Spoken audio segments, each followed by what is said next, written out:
Hi everyone, this Sanju Satyan, you are watching the mirror. स्वागत है आपका एक नए वीडियो में, एक नए टॉपिक में। भी हम लोग पढ़ रहे हैं मैथमेटिक्स, उसमें भी हम लोग पढ़ रहे हैं टाइम, स्पीड और डिस्टेंस को। इससे पहले हम लोगों ने एलसीएम एचसीएफ वाली टॉपिक को ख़त्म किया है। अगर आपने उन वीडियोज़ को नहीं देखा है तो कोशिश करिए उसको देखने की। नए नए कॉन्सेप्ट जिस पर सवाल बनते हैं, और वो सवाल जो हर एग्ज़ाम में पूछे जाते हैं जहाँ पर मैथमेटिक्स हो, तो उसको हम लोगों ने डिस्कस करा है। और बहुत ही कम समय में हम लोगों ने एलसीएम एचसीएफ को ख़त्म किया है, और छोटे छोटे कॉन्सेप्ट जिस पर सवाल बनते हैं उसको हम लोग डिस्कस करेंगे। आज के वीडियो में भी हम लोग वही करने वाले हैं।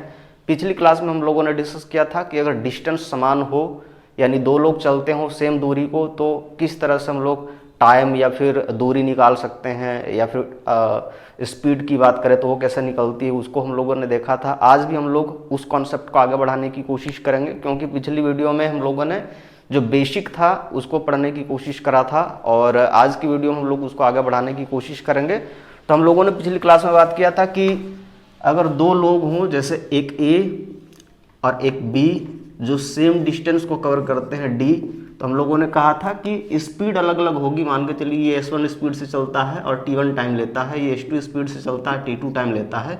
तो कहेंगे कि सर डिस्टेंस चूँकि बराबर है, इसलिए H1 T1 की जो वैल्यू होगी जस्ट H2 T2 के वैल्यू के बराबर होगी। तो हम लोग ये कह सकते हैं कि जो S1 डिवाइडेड बाई S2 का जो रेशियो होगा वो T2 डिवाइडेड बाई T1 का होगा, यानी टाइम जो होती है वो इन्वर्स हो जाती है। तो हम लोग ऐसा कह सकते हैं कि शुरुआत में अगर S टाइम लग रही थी, S स्पीड थी, तो टाइम T लगती थी। हम लोग कहेंगे अगर दुगना स्पीड कर देंगे तो हम लोग कहेंगे टाइम आधा लग जाएगा, या फिर हम लोग कहेंगे अगर टाइम को दुगना कर देते हैं इसका मतलब स्पीड आधा लग जाएगा।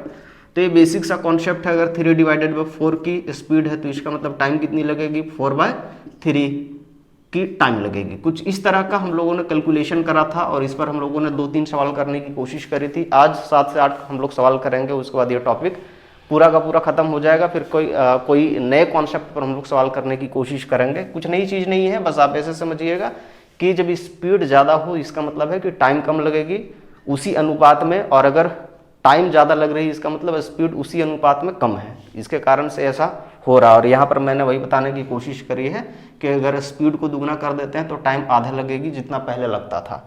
उसी तरह से हम लोग कहेंगे कि अगर स्पीड को आधा कर देते हैं तो इसका मतलब है कि टाइम अब 2 गुना लगेगा। तो बेसिकली हम लोगों ने बात करा कि जो टाइम और स्पीड का जो रेशियो है वो उसी अनुपात में होता है। तो हम लोग उसी पर सवाल करने की कोशिश करेंगे, जो छोटे छोटे सवाल किस तरह से आते हैं एग्जाम में, और बड़े सवालों को हम लोग कैसे बहुत ही आसान सवालों में हम लोग बदल सकते हैं और कम समय में कर सकते हैं, उसको हम लोग उसकी हम लोग बात कर रहे हैं। तो उसको देखिए आप। पहला सवाल आपके स्क्रीन पर दिख रहा होगा। एक छात्र 2.5 किलोमीटर की स्पीड से, यानी 2.5 किलोमीटर पर आवर की स्पीड से स्कूल 6 मिनट देरी से पहुंचता है। यानी कुछ इस तरह से कि नॉर्मल स्पीड से अगर पहुंचे तो यहाँ पर पहुंचेगा, देरी से पहुंचने का मतलब है कि टाइम अब ज़्यादा लगती है। जब 2.5 किलोमीटर पर आवर की स्पीड से पहुंचता है तो 6 मिनट का जो टाइम है वो ज़्यादा लगता है। अगर ये 1 किलोमीटर अपना स्पीड बढ़ा लेता है, यानी कि 3.5 के हिसाब से पहुंचता है, तो 7 डिवाइडेड बाई 2 कर लेते हैं, इतना किलोमीटर पर आवर की स्पीड से पहुंचता है, तो कहेंगे 6 मिनट कम समय लगता है। तो इसने बोला है क्वेश्चन में कि स्कूल से घर की दूरी क्या होगी। तो हम लोग उसको करने की कोशिश करते हैं। हम लोगों को पता है कि S1 डिवाइडेड बाई S2 का मतलब क्या है, तो कहेंगे S1 डिवाइडेड बाई S2 का मतलब है T2 डिवाइडेड बाई T1, क्योंकि स्कूल से घर की दूरी सेम है। आप समझिए इस बात को कि स्कूल से घर की दूरी सेम है। इसका मतलब है एक बार 6 मिनट जब जल्दी पहुंचता है और एक बार 6 मिनट जब लेट से पहुंचता है, तो कहेंगे गैप जो है वो 12 मिनट का ले लेता है। कब? जब एक बार स्पीड इतनी होती है और दूसरी बार स्पीड इतनी होती है। तो कहेंगे स्पीड कितना था, तो कहेंगे एक बार था 2 सही 1/2, यानी कि 2.5 की बात कर रहे हैं तो 5/2 हो जाएगा। और ये वाला स्पीड कितना है, तो कहेंगे 7/2 हो जाएगा। तो टाइम कितनी लगनी चाहिए, कहेंगे टाइम लगनी चाहिए 7 डिवाइडेड बाई 2 और 5 डिवाइडेड बाई 2, ऐसा लगना चाहिए। कहेंगे गैप जो है वो कितना का है, कहेंगे 1 का गैप है। क्यों 1 का गैप है, 7/2 में से 5/2 को माइनस करेंगे हम लोग तो हम लोगों की 1 मिलेगी, क्योंकि 2/2 मिलती है, उसको काटेंगे तो इसका मतलब 1 मिल जाएगी। 1 का वैल्यू कितना है, कहेंगे यहाँ से ये वाली टाइम और यहाँ से ये वाली टाइम, यानी कि टोटल 12 मिनट की गैप है। 12 मिनट कितना होता है, कहेंगे 1 डिवाइडेड बाई 5 आवर में अगर हम लोग लिखना चाहें तो। घंटे में लिखेंगे तो 1/5, क्योंकि 60 है तो 60 से डिवाइड करेंगे तो 1 डिवाइडेड बाई 5 मिल जाएगी। तो कुछ नई चीज़ नहीं है। हम लोगों को पता है कि अगर 1 की वैल्यू इतना है तो इसकी वैल्यू कितनी होगी, तो कहेंगे जस्ट 5/2 से गुना करेंगे तो हम लोगों की वैल्यू हो जाएगी 5/2 गुना 1/5, 5 से 5 कट जाएगी यानी कि हाफ, यानी कि हाफ आवर हो जाएगी। हम लोगों को पता है कि इतना की स्पीड से इतना टाइम लेता है, तो इसका मतलब है कि यानी कि इतना टाइम लेता है तो कितना दूरी चलेगा, तो हम लोग डिस्टेंस निकाल देते हैं कि डिस्टेंस क्या होगी, तो कहेंगे डिस्टेंस इक्वल टू होगी 7/2, क्योंकि ये स्पीड है, आप समझिए कि हम लोग स्पीड का रेशियो लिखे थे और ये वाला जो रेशियो है वो टाइम की रेशियो है। बात समझ पा रहे हैं कि पहले इतना था बाद में इतना हो गया, पहले इतना था बाद में इतना हो गया, तो कुछ इस तरह से हम लोग करेंगे। और इसके बाद 1/2 को यहाँ पर लिखेंगे तो कहेंगे 7/4 हो जाएगी, और 7/4 का मतलब यानी इतना किलोमीटर, तो इसका मतलब है कि हम लोग लिख सकते हैं 4 एकम 4 और 3 7। आप देख रहे होंगे ऑप्शन मैच कर रही होगी, तो घर से स्कूल की जो दूरी है वो 1 से ही 3/4 ये घर से स्कूल की दूरी है। तो हम लोग ऐसा कर सकते हैं, एक बार फिर से समझ लीजिए, हम लोगों को पता है कि घर से स्कूल की दूरी बदलती नहीं है, वो तो सेम ही है, बदलती है सिर्फ वक्त बदलती है, ऐसा भी सबका वक्त बदलता है। तो हम लोग कहेंगे एक बार 6 मिनट कम लगती है और दूसरी बार 6 मिनट ज़्यादा लगता है, यानी 12 मिनट का गैप है, तो 12 मिनट गैप का मतलब 5 आवर।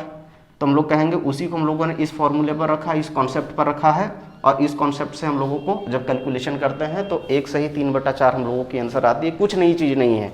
जो गरीब लोग हैं एक बार फिर से करने की कोशिश करें वो, और अगर नहीं समझ में आती है तो वीडियो को फिर से देखिएगा, वीडियो हमेशा के लिए है आपके पास में, और इसको आप करें, पेपर पेन लेके बैठें, आप कुछ आप रीजनिंग करते रहें ताकि आपके कैलकुलेशंस जो है वो फास्ट हो जाएं।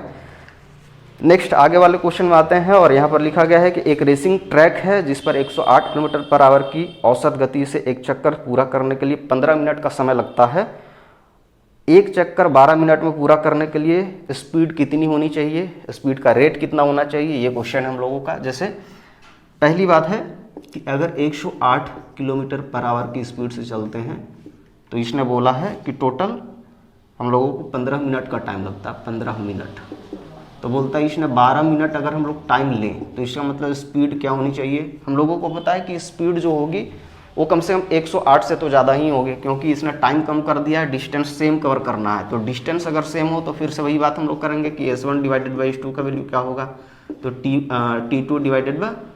T2/T1 कुछ इस तरह का वैल्यू होगा। अब हम लोग यहाँ पर रखने की कोशिश करें, जैसे हम लोगों को पता है कि टाइम दिया हुआ है, तो टाइम दिया हुआ है तो इसका मतलब टाइम का रेशियो निकाल देंगे। देखिए जब इस तरह के क्वेश्चन हो जिसमें डिस्टेंस बराबर हो तो कम से कम एक वैल्यू आपको पता होना चाहिए। एक वैल्यू का मतलब है कि जैसे टाइम का वैल्यू आपको दोनों में पता होना चाहिए, या फिर स्पीड का रेशियो अगर देते तब भी हम लोग को निकाल सकते हैं।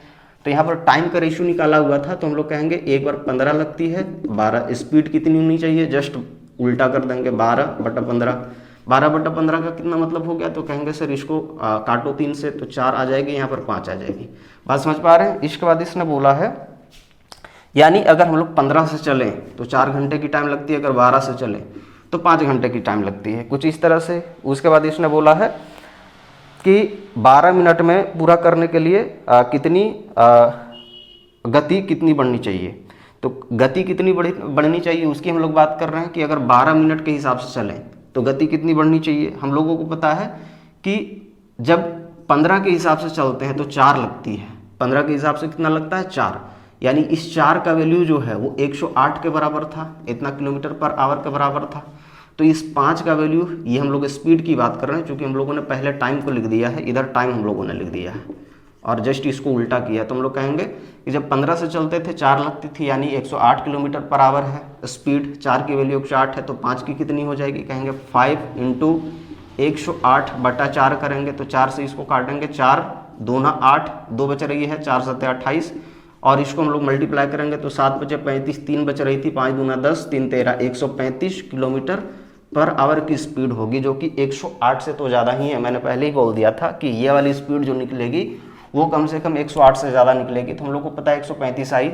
अब इसने बोला कि कितना स्पीड हम लोगों को बढ़ाना चाहिए, तो बढ़ाना चाहिए इसका मतलब 135 में से हम लोग माइनस कर देंगे 108 को, तो हम लोगों की आ जा रही 815, यानी 27 किलोमीटर/आवर की स्पीड जो है हम लोगों को बढ़ाना पड़ेगा। पहले जितनी स्पीड थी उससे 27 किलोमीटर/आवर की स्पीड आपको और बढ़ाना पड़ेगा, ताकि हम लोग इसको 12 मिनट में कवर कर सकें। तो कुछ नई चीज़ नहीं है, कुछ इस तरह से हम लोग इसको बना सकते हैं। आप यहाँ पर ध्यान रखिएगा, अगर आप इसको मिनट से घंटे में भी कन्वर्ट कर देते हैं तब भी सेम आंसर आएगी, कुछ नया चीज़ नहीं है। तो आप इस चीज़ को लेकर ना चलें कि क्या आएगी आंसर, आपने मिनट को तो घंटा में बदला ही नहीं, कुछ नई चीज़ नहीं है। रेशियो मालूम है, क्योंकि मिनट हो या फिर घंटे का रेशियो हो, वो दोनों सेम ही आएगी। तो इसीलिए हम लोगों के आंसर पर किसी भी तरह का कोई इफेक्ट नहीं मिलेगा देखने को। बात समझ पा रहे हैं? आगे बढ़ते हैं और अगला क्वेश्चन है, एक व्यक्ति आधी यात्रा 35 किलोमीटर की स्पीड से तथा शेष 65 किलोमीटर की स्पीड से गति करता है। यदि वह 10 घंटे में यात्रा करता है तो 35 किलोमीटर की स्पीड से कितनी देर उसने यात्रा करी होगी। कुछ नई चीज़ नहीं है। इस क्वेश्चन में हम लोग क्या करेंगे, देखिए इस क्वेश्चन में एक ट्रिक है। जैसे हम लोग पूरी यात्रा मान लेते हैं, एक बार इसने बोला कि 35 से चला, एक बार इसने बोला कि 65 से चला, तो हम लोग ये कह सकते हैं कि ये वाली जो दूरी है, ये वाली दूरी हम लोग यहाँ पर इसी की बात करते हैं कि यही 65 उसने चला होगा। बात समझ पा रहे हैं? तो अगर इसने ये किया होगा तो हम लोग कहेंगे डिस्टेंस बराबर हो जाती है, और डिस्टेंस बराबर हो जाती है इसका मतलब है कि हम लोग सेम कॉन्सेप्ट को लगा सकते हैं। तो एक बार इसने डिस्टेंस 35 के हिसाब से चला है, 35 किलोमीटर पर आवर की स्पीड से, और दूसरा इसने 65 किलोमीटर पर आवर की स्पीड से चला है, तो हम लोग कहेंगे S1 डिवाइडेड बाई S2 का जो वैल्यू होगा just T2 divided by T1 का वैल्यू होगा, यानी कि 35/65 का जो वैल्यू होगा वो कितना बराबर होगा। आपको इसमें यूनिट रखने की, ध्यान रखने की बहुत ज़्यादा ज़रूरत नहीं, क्योंकि यूनिट ऑलरेडी कट जाता है जब आप रेशियो में लिखते हैं। तो इसीलिए यूनिट का कोई गेम नहीं है इसमें। उसके बाद यहाँ पर हम लोग 65 लिखेंगे, 35 लिखेंगे, 13/65 आती है, और यहाँ पर हम लोग 7/35 करेंगे, तो 13/7 आता है। ये टाइम का रेशियो है और ये वाला स्पीड का रेशियो है। आप इस चीज़ को ध्यान रखिएगा, जो आप स्पीड या टाइम जो भी लिखते हैं उसका रेशियो आप कम से कम ठीक लिखें, ताकि आपकी आंसर में किसी भी तरह का कोई प्रॉब्लम ना आए। तो इस तरह से होती है। यदि वह 10 घंटे की यात्रा करता है दोनों मिलाकर मतलब जैसे ये टाइम थी, बात समझ पा रहे हैं, ये टाइम थी जिसको हम लोगों ने यहाँ लिखा था। तो अगर इसको हम लोग दोनों मिलाकर करता है तो हम लोग दोनों को मिला देंगे तो कितनी आती है, कहेंगे 20 आती है। यानी 20 यूनिट का जो वैल्यू है, 20 यूनिट का वैल्यू हो 10 घंटे के बराबर आता है। बात समझ पा रहे हैं? तो 2 यूनिट का वैल्यू कितना होगा, तो कहेंगे 2 यूनिट का वैल्यू जो होगा वो 1 घंटा होगा। तो इसका मतलब है कि 7 यूनिट का वैल्यू कितना होगा, तो कहेंगे 7 का वैल्यू हो जाएगा, चूँकि 2 का 1 घंटा होता था तो 7 का 3 दूना 6, यानी कि 3.5 घंटा होगा। बात समझ पा रहे हैं? और अगर हम लोग 13 का लिखें तो 13 यूनिट का कितना वैल्यू होगा, तो कहेंगे 6.5, 6.5 आवर। ये कुछ इस तरह का है। अब इसने बोला था कि अगर वो 35 किलोमीटर पर आवर की स्पीड से चलता है तो टाइम कितना लगना चाहिए था। 35 किलोमीटर के हिसाब से टाइम कितना लगना चाहिए, 35 किलोमीटर ये था पर आवर की, चूँकि स्पीड यही है, तो टाइम कितनी लगनी चाहिए, कहेंगे 6.5 ये टाइम लगनी चाहिए थी। तो कुछ नई चीज़ नहीं था, ये आसान क्वेश्चन है। बस यहाँ पर ध्यान रखना है कि जैसे आधा उसने चला और फिर आधा चला, तो हम लोग कहेंगे कि जो आधा चलता था ना वही दूरी है। बात समझ पा रहे हैं? जैसे इसने बोला आधा चला, इसका मतलब आधा ही पूरी दूरी मान लीजिए। तो एक बार कहेंगे पूरी दूरी इसने 35 किलोमीटर पर आवर की स्पीड से चला, फिर अगली बार जब उसने चला तो 65 किलोमीटर पर आवर की स्पीड से चला, सेम डिस्टेंस को। तो इसीलिए हम लोग इस कॉन्सेप्ट को अप्लाई कर सकते हैं और कुछ नई चीज़ नहीं है। थोड़ी सी कैलकुलेशन करिए, आपकी आंसर हाथ में हो जाएगी। आगे बढ़ते हैं इधर से। तो ये हम लोगों का सवाल रहा, और बहुत ही अच्छा सवाल। जितने भी आप सवाल देख रहे हैं वो सारे के सारे कहीं ना कहीं एग्जाम में बने हुए हैं। मैं एक भी ऐसा क्वेश्चन नहीं करवा रहा हूँ जो एग्जाम में नहीं आया हुआ है। तो आप इस चीज़ से श्योर रहें कि ये सारे क्वेश्चन जो होते हैं एग्जाम में पूछे जाते हैं। एसएससी के पेपर में बात करें, रेलवे के पेपर में बात करें, या स्टेट एग्ज़ाम्स जो होते हैं वहाँ की बात करें, या किसी भी एग्ज़ाम की बात करें, अगर मैथमेटिक्स है उसमें ये पोर्शन है तो कम से कम ये सवाल पूछेंगे एग्जामिनर्स आपसे। तो इस चीज़ को लेकर आप श्योर रहें। आगे बढ़ते हैं हम लोग, और अगला सवाल हम लोगों का है कि अगर कोई व्यक्ति 10 किलोमीटर के बजाय 12 किलोमीटर के स्पीड से चले तो 1 किलोमीटर ज़्यादा चलता है उतनी ही समय में, जितना पहले चलता था उतनी ही समय में अगर 10 किलोमीटर के बजाय 12 किलोमीटर के हिसाब से चले तो 1 किलोमीटर ज़्यादा चलेगा। उसके बाद इसने बोला है उसी समय में उसके द्वारा तय की गई दूरी जो कि किलोमीटर में आपको एक्सप्रेस करना है 10 किलोमीटर पर आवर की दर से कितनी होनी चाहिए। जैसे अभी पिछला हम लोगों ने क्वेश्चन में डिस्कस किया कि 35 किलोमीटर पर आवर की स्पीड से उसने कितना टाइम तक चला होगा, तो 6.5 निकला था। तो सेम क्वेश्चन है, कुछ नई चीज़ नहीं है। बस इसमें एक चीज़ आपको ध्यान में रखनी है, जैसे पिछला क्वेश्चन में हम लोगों को टाइम दे दिया था, इसमें टाइम दिया नहीं है, टाइम को हम लोग कैलकुलेट करेंगे। तो एक बार आप ये समझिए कि इसने बोला कि सेम दूरी चलते हैं हम लोग, एक बार इसने 10 किलोमीटर पर आवर की स्पीड से चला, दूसरी बार इसने 12 किलोमीटर पर आवर की स्पीड से चला। तो आप ये समझाएं कि 1 किलोमीटर ये ज़्यादा चलता है, इसका मतलब अगर हम लोग टाइम को सेम कर दें तो इसका मतलब टाइम सेम करने पर यहाँ से यहाँ तक ये ज़्यादा चलेगा, जो कि 1 किलोमीटर है। तो हम लोग ये कह सकते हैं कि अगर ये 12 किलोमीटर की स्पीड से ना चलता, या हम लोग कहेंगे कि जब 12 किलोमीटर की स्पीड से चलेगा तो 1 घंटे ज़्यादा चलता है, तो इसका मतलब कितना वक्त तक ज़्यादा चला। अगर हम लोग वक्त का या समय का हम लोग निकाल लेते हैं रेशियो, तो हम लोगों को पता चल जाएगा। तो हम लोग रेशियो पर आते हैं इसका। जैसे हम लोगों को पता है कि 1 किलोमीटर पर आवर चलने, 1 किलोमीटर चलने में 12 किलोमीटर पर आवर की स्पीड से इसको कितना टाइम लगेगा, तो कहेंगे 12 से डिवाइड करेंगे पर आवर की स्पीड से, तो कहेंगे इसको काटेंगे तो हम लोगों को मिल जाएगी 1 डिवाइडेड बाई 12 आवर। यानी अगर ये 12 किलोमीटर के हिसाब से सेम डिस्टेंस को तय करेगा, समय को इस बार बराबर नहीं कर रहे हम लोग इस बार डिस्टेंस को बराबर कर रहे हैं। जैसे इसने इतना ज़्यादा चला था, अगर ये इतना ज़्यादा ना चलता, चूंकि सेम टाइम ले रहा था ना, तो हम लोग ये कह रहे हैं कि सेम टाइम ना लेकर ये क्या कर रहा है, ये इतना टाइम तक कम चल रहा है, तभी ये पूरा का पूरा डिस्टेंस को कवर कर लेगा।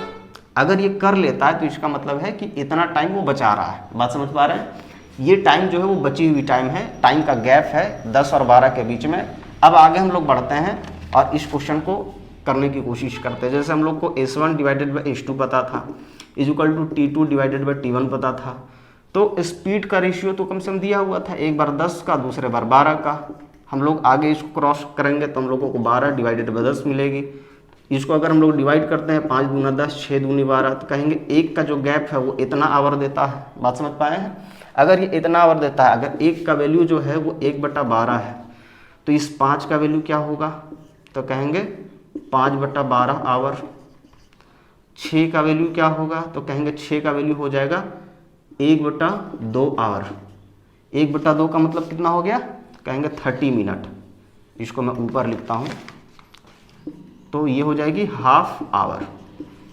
हाफ आवर, अगर इसने बोला है कि हाफ आवर देता है, तो 10 की स्पीड से कितना डिस्टेंस को कवर करेगा। बात समझ रहे हैं? तो अगर हम लोग 10 के हिसाब से चले तो डिस्टेंस कितना निकलेगा, हम लोग कहेंगे 10 1 घंटे में चलता था, इसका मतलब है आधा घंटे में ये 5 किलोमीटर डिस्टेंस को कवर करेगा। और यही इसका उत्तर है, यही पूछी गई थी आपसे।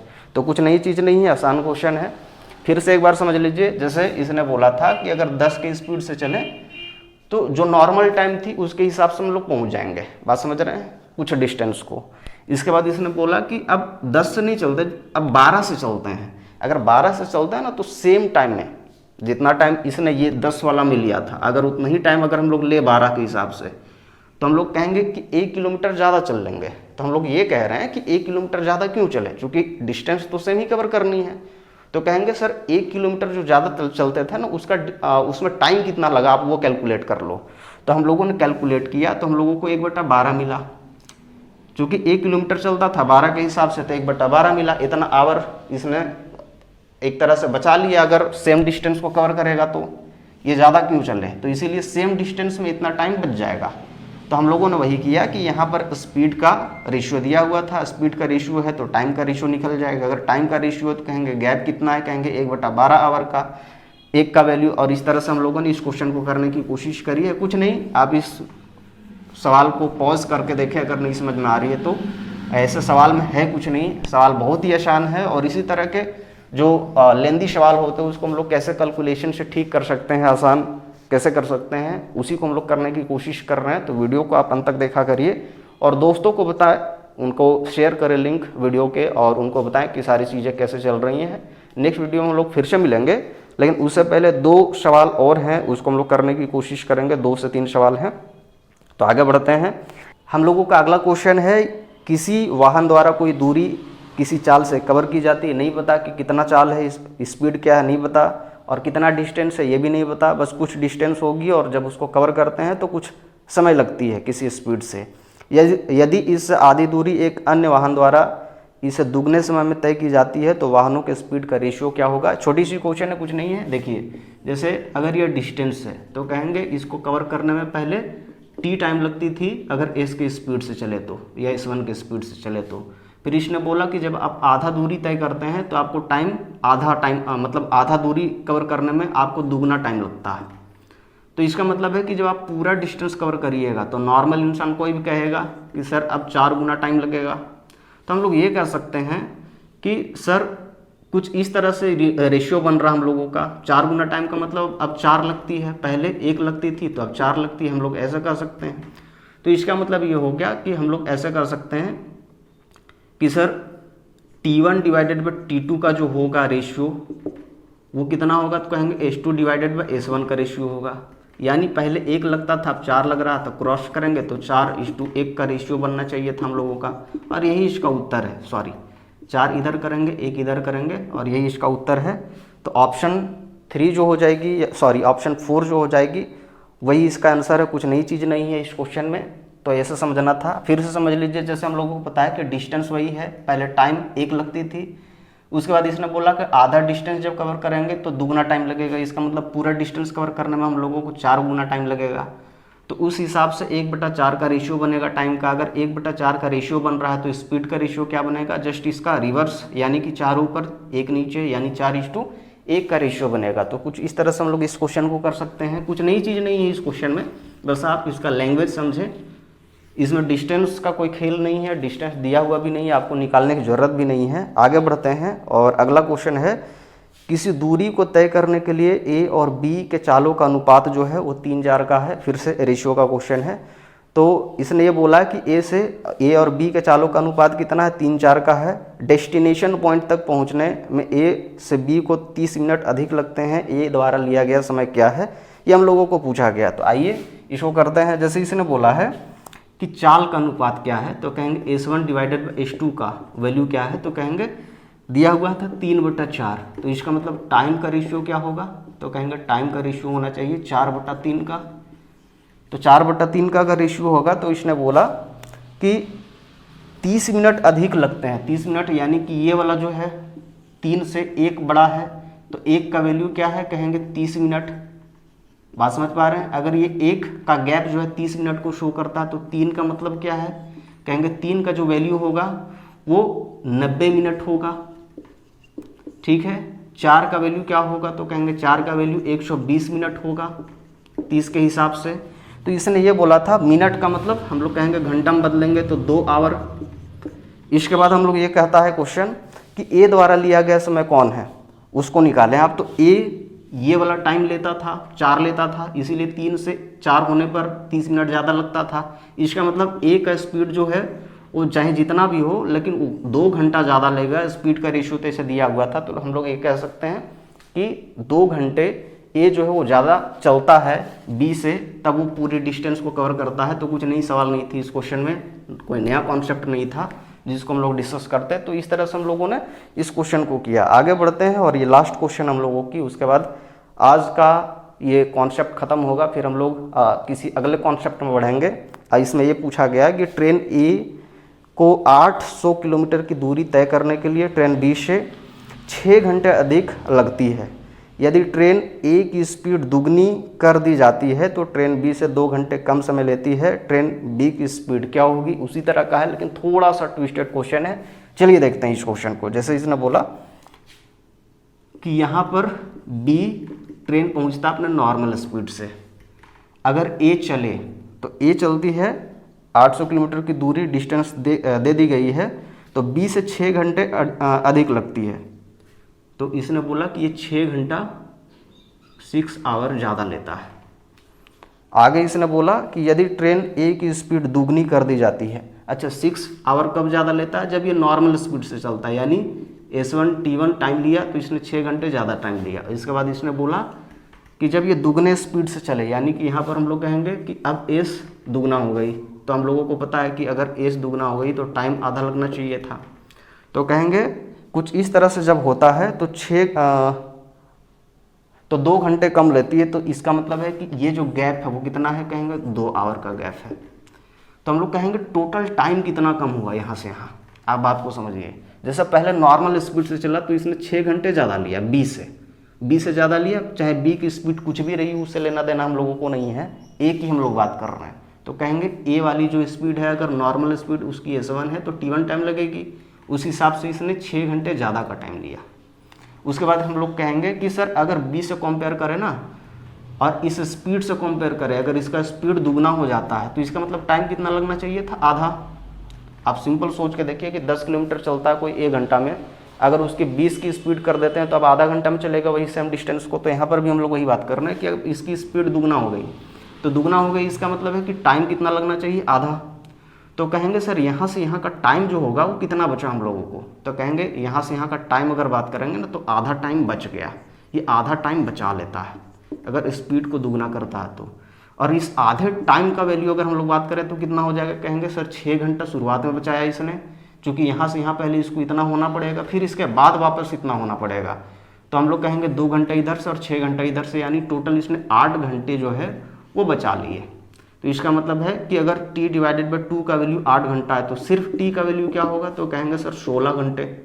बात समझ पा रहे हैं, यानी कि अगर ये t के स्पीड से चले तो 16 घंटे का समय लेता है। तो आगे इसने बोला है कि ट्रेन b की स्पीड क्या होनी चाहिए थी, ट्रेन b की स्पीड बताएं। तो ट्रेन b की स्पीड अगर बात करें तो हम लोगों को पता है कि टाइम चाहिए तो b कर लिया गया, टाइम कितना है, तो कहेंगे b जो टाइम लेगा 800 किलोमीटर कवर करने में वो 16 में से, चूंकि ये नॉर्मल इसकी टाइम थी तो इस 16 में से ये वाला 6 को माइनस करना पड़ेगा, तब यहाँ पर b की टाइम निकलेगी। तो कहेंगे b की टाइम निकलेगी तो 10 घंटे की निकलेगी। बात समझ पा रहे हैं, अगर 10 घंटे b की टाइम है और टोटल डिस्टेंस है जो हम लोगों को 800 किलोमीटर दिया हुआ है तो स्पीड क्या हो जाएगी, तो कहेंगे स्पीड शुड भी 800 बटा में 10 घंटे किलोमीटर। तो हम लोगों को पता है इससे इसको काटेंगे तो हम लोगों को 80 किलोमीटर पर आवर की स्पीड देखने को मिलेगी। तो कुछ नई चीज़ नहीं है और यही हम लोगों का उत्तर है, ऑप्शन जो बी नज़र आ रहा होगा आपको 80 किलोमीटर पर आवर की, वो इसकी स्पीड है, बी की स्पीड है, ट्रेन बी की। एक बार फिर से समझ लीजिए, जैसे हम लोगों को बी दिया हुआ था उसके साथ ए का कंपैरिजन करना था। ए को बोला गया कि अगर नॉर्मल स्पीड से चले, नॉर्मल टाइम लेते हुए चले तो 6 घंटा बी से ज़्यादा लेता है। उसके बाद हम लोगों को पता है कि अगर ये अपना स्पीड को दुगना कर लेता है तो स्पीड दुगना हो गई तो इसका मतलब टाइम आधा लगेगा। अगर टाइम आधा लगेगा तो इसने बोला 2 घंटे बी से बचा लेगा, तो इसका मतलब ये हो गया कि टोटल टाइम इसने कम कितना किया है, कहेंगे इस टी से इस टी की बात करेंगे तो हम लोग कहेंगे आधा टाइम इसने कम लिया। आधा टाइम का मतलब है कि इसने 8 घंटे लिया कम, 6 ये वाली और 2 ये वाली, क्योंकि 6 इसको माइनस होना पड़ेगा फिर ये वाली, तो इस गैप को हम लोग बोलेंगे कि 8 घंटा का था। 8 घंटे का मतलब है कि अगर हम लोग टी का वैल्यू निकालें नॉर्मल टी की तो हम लोग कहेंगे 16 घंटा है। अगर 16 घंटा है तो इसने बी टाइम कितना लिया होगा, तो कहेंगे बी अगर नॉर्मल चाल से चलता है ना तो 10 घंटे लेता है। क्यों, क्योंकि ए इससे 6 घंटा ज़्यादा लेता था, तो अगर 6 घंटे ज़्यादा का वैल्यू 16 है तो इसका मतलब है कि इसका 10 रहा होगा। तो 10 की स्पीड से अगर चले 800 किलोमीटर का डिस्टेंस कवर करना है, इसका मतलब है कि हम लोग 80 किलोमीटर पर आवर की स्पीड से चले होंगे, तब हम लोगों का पूरा डिस्टेंस जो है वो कवर हो गया होगा। तो कुछ इस तरह के सवाल थे, इसको हम लोगों ने इस तरह से करने की कोशिश करी। नेक्स्ट वीडियो में हम लोग फिर से मिलेंगे। आई होप आपको ये लेक्चर बहुत अच्छा लगा होगा और जिस तरह के कॉन्सेप्ट आगे बनेंगे उस पर हम लोग सवाल करने की कोशिश करेंगे। रिसेंट ईयर्स में जो सवाल बने हैं मैं उनको उठाकर आपको दिखाने की कोशिश करवाऊंगा कि किस तरह के सवाल आजकल पूछे जाते हैं। कैलकुलेटिव पोर्शन तो होते ही आजकल के सवाल में, लेकिन वो कैलकुलेटिव पोर्शन जो है वो किसी न किसी कॉन्सेप्ट पर बेस्ड होते हैं जिससे छोटा किया जा सकता है। आप अगर इसको नॉर्मल तरीके से करेंगे तो आपको कम से कम 3 मिनट तो लग ही जाएगी, या 2 मिनट भी लग सकती है, या अगर 1 मिनट भी लगती है। अगर आप ये सोच कर देखें कि अगर एक क्वेश्चन में आप 1 मिनट खर्च करते हैं तो इसका मतलब है कि बहुत सारा टाइम जो होगा आप खर्च कर देंगे एग्जाम में। तो इसीलिए हम लोग नॉर्मल तरीके से नहीं बल्कि कॉन्सेप्ट से किस तरह से डील कर सकते हैं क्वेश्चन को, उसको देखने की कोशिश करेंगे। आज के लिए इतना ही, अगले क्लास में फिर से मिलेंगे। तब तक के लिए जय हिंद, जय भारत। बहुत बहुत आभार आपका।